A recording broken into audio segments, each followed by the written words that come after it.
душощипательное. Почему у тебя такое доброе отношение к пленным? Ну, блин, не знаю, все же люди. Це кадри з так званого документального повнометражного фільму «Плен», який зібрав сотні тисяч переглядів на Ютубі та обурив простих кровожерливих росіян занадто гуманним ставленням російських військових до українських полонених. Какой-нибудь повкуснее. Тут манго, фрукты для пленных. Да, конечно. Кто о них позаботится, кроме нас. Сейчас понесем. До нас звернувся український військовий 82-ї десантно-штурмової бригади Михайло Андрющенко, якому не пощастило стати одним із героїв цього фільму. Тож запрошуємо вас пройтися таймлайном маніпуляцій і брехні разом з Михайлом, для якого важливо розказати, як все було насправді і чому фільм «Плен» – чергова російська пропаганда. А для нас це унікальна можливість зрозуміти, як росіяни за допомогою різних спекуляцій створюють вигідну для них картину світу. Барт, я Джексон, все, двоих сложили. За день такой что-то до сегодня убил. Нахуй надо. Не, ну вы же слышали, я предлагал даваться через жалко пацана. Молодой был. Славян бьют, вот что хуй. Россия, Украина, Белоруссия, это, блядь, 30 стран. Пропаганда спрямована на українців про корумповану підконтрольну Заходу владу, якій вигідна війна. Пропаганда спрямована на Захід більше про «let's talk to the both side» та добродушних, турботливих російських військових, які нищать знахабнілий нацизм. Саме для вестернів фільм «Плен» зробили з вбудованими англійськими субтитрами, в надії, що хтось та й клюне на закинутого в Середземне море руського опариша. Сколько еще это времени будет и сколько еще славян, что с нашей стороны, что с той стороны погибнет. Потому что в основном-то гибнут они. 15 серпня 2023 року на Запорізькому напрямку росіяни вбили 5 українських штурмовиків. Інших 5 взяли в полон. Серед них був і Михайло. 5 березня 2026 року відбувся черговий обмін військовополоненими. Михайло пробув у російському полоні 933 дні, 2,5 роки. Але фільм не про це. І не про те, що прийомка Михайла закінчилась для нього 2 місяцями в госпіталі через побиття. І не про подальше насильство і приниження в самих колоніях. Цей фільм було змонтовано, я гадаю, з рахуванням зміни думки про російську армію. Але ті вчинки, ті злочини, які роблять їхня армія, їхня політика, вони намагаються як трохи прикрити, сфальсифікувати, зробити такі менш обтяжувачами. Це фільм про добродушних російських військових, які все понімають, і тому з широтою душевно ставляться до зазомбованих українською пропагандою і западним впливом українців. Вони відкривають їм очі на правду. Украинская сторона не осознает, что они просто игрушка в руках Евросоюза. Події фільму починаються з драматичних кадрів підготовки російських військових до штурму. Росіяни підготувалися і вирушили на штурм наших позицій на Запорізькому напрямку. Бачимо кадри ближнього бою з GoPro. Російський військовий наполегливо переконує наших здатися в полон. Я тебя спрашиваю, лазить будешь, нет? Кадри виглядають дуже правдоподібно, але ми все ж перепитали, чи це дійсно той самий бій, коли Михайло і його побратими потрапили в полон. Не впевнений, можливо, це було знято чи раніше, чи пізніше. Я мегафон, все целы, живы, все нормально. Противник! Воно ж по-іншому відбувалося трошки. Ну так и шо, ребятки? Продолжим веселиться. Коли підійшла ця група, вони як відрекомендувалися як дружні війська. Ми вийшли на рацію на запрос і нам дали відповідь, що це дружні війська. Ну, мабуть, вони навіть вийшли на зв'язок вони. У них були, як то не странно, американські рації, Харріси теж. Вони нас прослуховували. Наша була помилка, що ми їх дуже щільно підпустили. І вже коли стався ближній бій, був зброс з коптера цього, з дрона. Потім почався кулеметний обстріл. Бій був короткий, з їхніми втратами, також з нашими. Вийшли в перемовини, у них не була задача головна – взяти хоч одного живого. Після кадрів з бою фільм складається здебільшого з інтерв'ю з українськими полоненими та російськими військовими, які розказують про школи укронацистів, де 16-річних хлопців прицільно вчать вбивати росіян. Достаточно профессиональные молодые бойцы, которые по своим же рассказам 16-17 лет тренируются в специальных отборочных лагерях. Они именно обучали для того, чтобы убивать русских. Да, конечно. Інший російський військовий переконує, що їхня армія не використовує касетних боєприпасів. У нас кассет нету, брат. А російська медикиня Матушка жаліється, що українці не дотримуються Женевської конвенції і з огляду на свій позивний розмірковує про святість. Женевская конвенция, не стрелять по медикам, здесь не работает. Почему? Потому что у людей не осталось ничего святого. Для доповнення образу наджорстоких віроломних українських військових додається драматична начитка про різноманітні види тортур, зокрема, вирізання органів російських військових для западних лабораторій.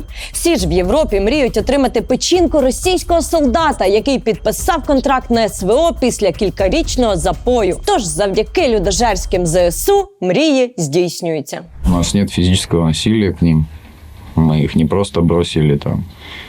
И они искупались, им оказали положенную медицинскую помощь. Ці слова підтверджують українські військові у самому фільмі. Про це розказує і Михайло. Всі 5 полонених жили в тісному вологому підвалі, але їх годували, випускали на вулицю, інтерв'ю записували не під дулом автомата. Хоча коли ти на ворожій території, то буквального дула автомата і не треба. А як окрема розкіш в тих умовах – перегляд новин по телеку. Собеседники подтвердили настрой на разведку. Опять телек пришли смотреть ко мне гости. Энергетической В баню ходят, сигареты даем. Ну, все даем, все нормально у них. Телевизор слышал, включают вам. Да, новости ваши мы не перевариваем. Надолго не хватает. Кто врут, ваши или наши? И ваши тоже.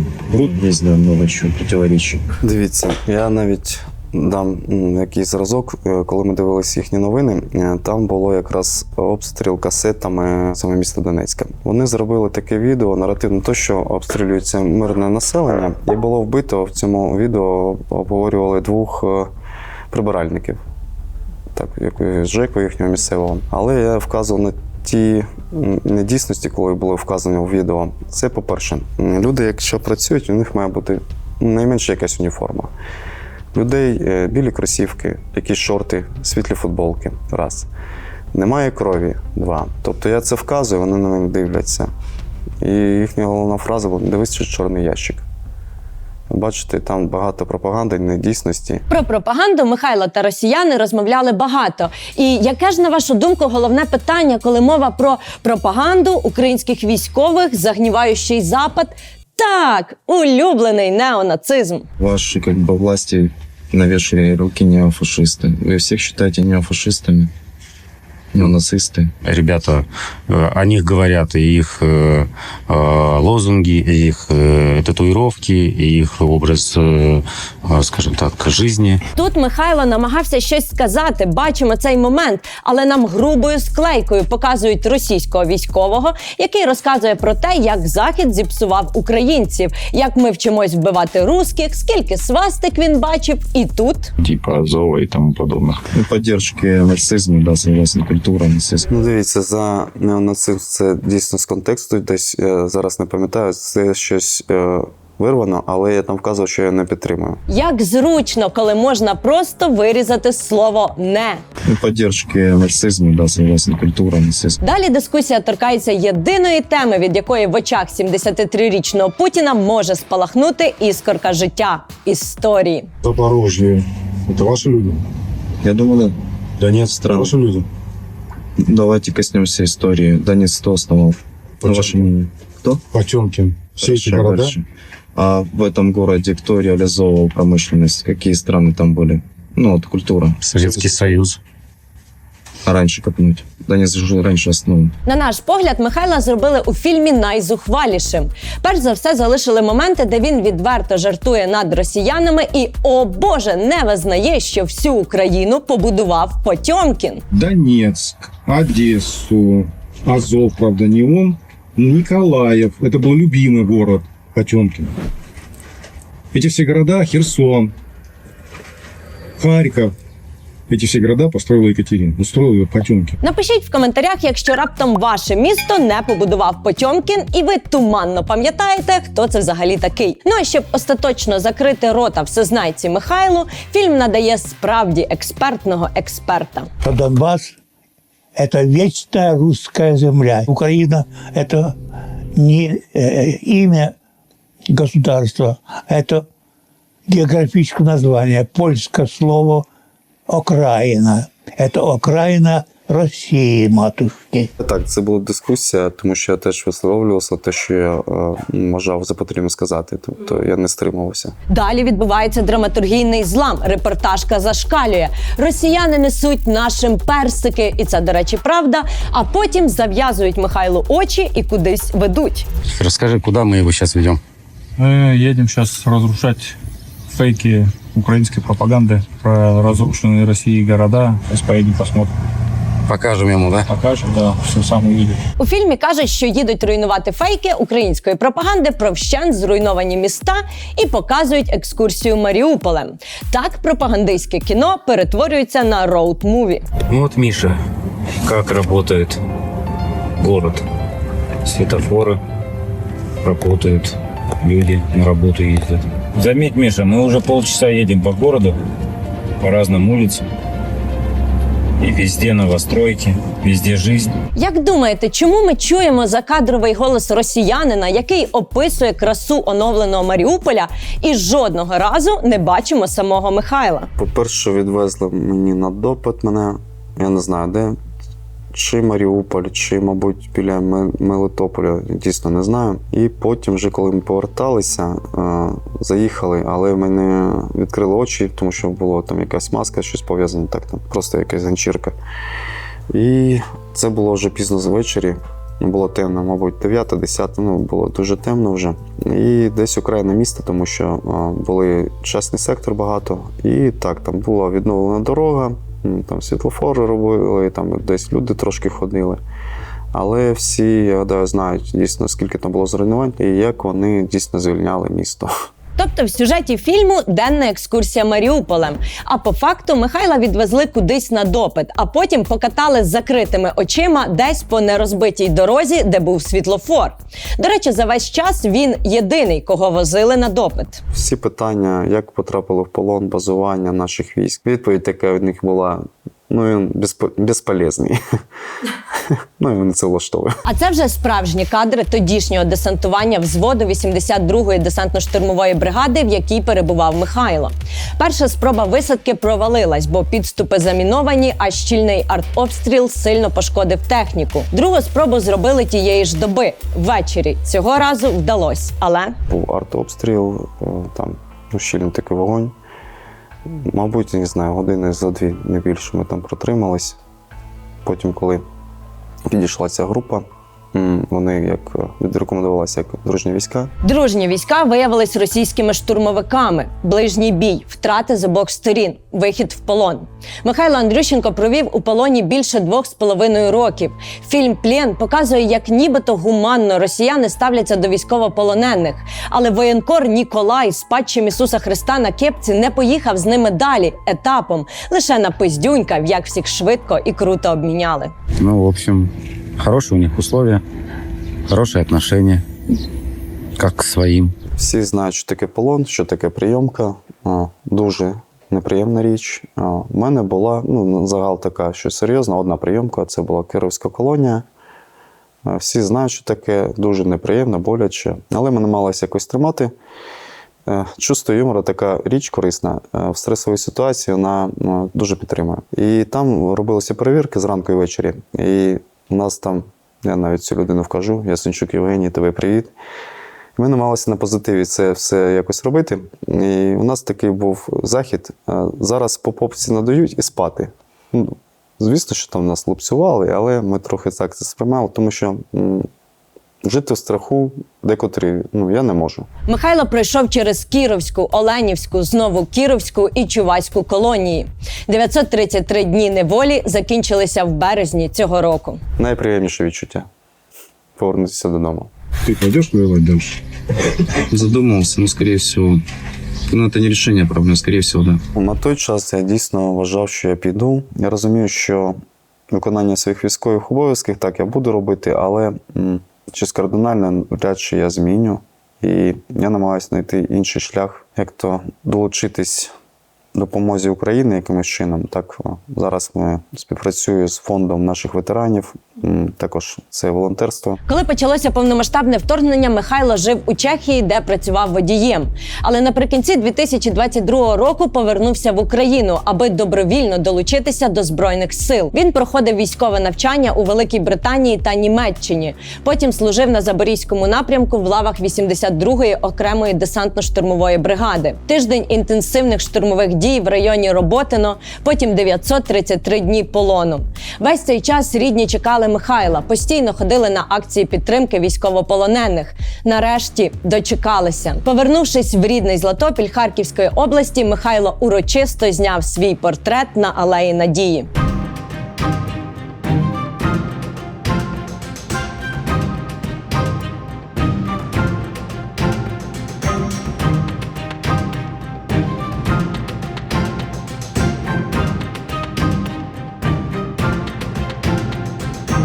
Після звільнення з полону ще 2 дні я таки в прострації був. Але коли знімав, вже, знаєте, просто як зробити якийсь етап, так, зняти. Але дуже було приємно, що багато людей долучились, навіть котрих я не знаю. Це була велика їхня підтримка, тому що вона дійсно корисна нам, солдатам. Було дуже приємно. Навіть незнайомі люди, котрі висловлюють свою думку, підтримують.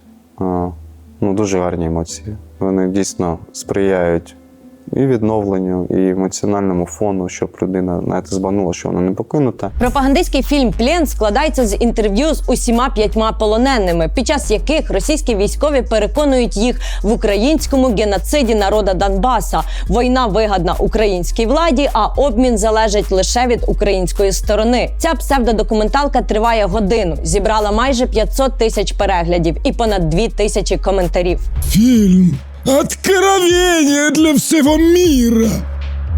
Пленные профи 100%, головорезы, взгляд холодный и жесткий. Вот они, нацисты, новонацисты. Таким пожизненно надо давать. За частиною коментарів відчувається захват глядачів від побаченого на екрані справжнього нациста-головореза. Але захват межує зі страхом, бо чи не погубить відомий всьому світу руський гуманізм їхню націю? Хороший фильм, показывает нашу суть и наш менталитет. Почему пленные ВСУ даже в плену такие наглые? Чего с ними так цацкаются? Они стебутся над вами. Ей-богу, русского человека погубит его гуманизм. Псевдодокументальний фільм «Плен» – це добірка маніпуляцій, які, тим не менш, в комплексі працюють досить ефективно, судячи з коментарів. Маніпуляції з монтажем, фальсифікація архівних кадрів та виривання слів з контексту. Для формування потрібної картинки автори використовують кінематографічні сцени російського гуманізму, після чого одразу залякують глядача вигадками про чорну трансплантологію та дитячі табори нацистів. Усі ці прийоми поєднуються з нав'язуванням псевдоісторичних міфів про Росію-матушку та чітким таргетуванням аудиторії, де внутрішнього споживача годують ненавистю, а західного подчують неоднозначністю розв'язаної Росією війни. Я українець. Правильно? Согласен.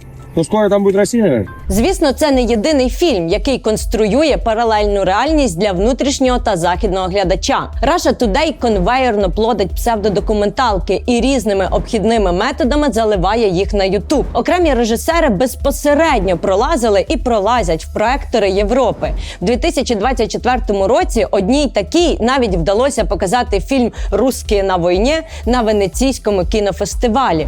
Режисерку, колишню співробітницю Russia Today, до речі, закидали обуреннями. Інший фестиваль скасував показ. Але фільм, де прості хороші росіяни так вагаються в доречності цієї війни, а режисерка так гарно уникає згадок про воєнні злочини армії РФ, все ще легко подивитися онлайн на Ютубі, де за 4 місяці він зібрав 1 мільйон 800 тисяч переглядів.